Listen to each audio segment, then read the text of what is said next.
તો જય માતાજી, જય શ્રી રામ ભાઈ બધાને. ને ઘણા દિવસ પછી ઉગ્યા છે સૂરજ ભાણ અને છોડી દીધા છે મેઘ મંડાણ અને સરસ મજાનો તડકો નીકળ્યો. એટલે આપણે વાત એવી છે કે ડોકી ભાઈ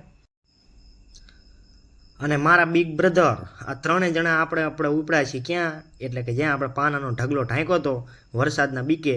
એટલે આપણે હવે જોવા જઈશું કે આપણું પાનું જે ઢોરા માટે આપણે રાખેલું છે એમાં ક્યાંક બફારો આવી નથી ગયો ને પાનું બગડી નથી ગયું.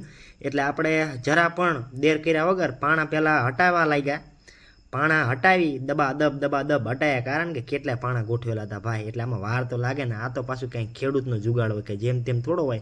એટલે આપણે ચડી ગયા ઢગલા માથે અને દબા દબ ઉપરથી કર્યા પાણાના ઘા. એટલે જોઈજો કોઈને લાગી ન જાય, આવી ન જાય નીચે ને કે મરી જશે. હા, એક કર્યો ઘા આ લે. આ બહુ વજનદાર પાણો હતો અને તરત જ કરી દીધું આપણે પાનાનું ઓપનિંગ. જોઈ લો, પાનું છે ને એકદમ ઘૂઘરા જેવું. ને પછી પોકી ગયા આપણે બીજા નંબરના ઢગલે.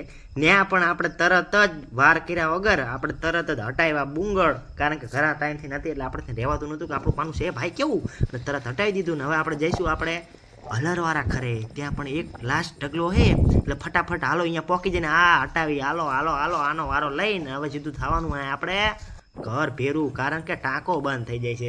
અને આજે તો સૂરજ ભાણ ઉગ્યા છે એટલે એનો આનંદ જ કંઈક અલગ છે ભાઈ. સૂરજ ભાણ ઉગ્યા, મેઘ મંડાણ છોડ્યા છે એટલે આપણનો આનંદનો પાર નથી. પણ આપણે જલ્દી જવું પડશે, ટાંકી ઉભરાણી એ હાલ. એટલે ઉભરાઈ જઈ દોડો દોડવું જ પડશે, નહીં ભેરું થાય દોડવા દે.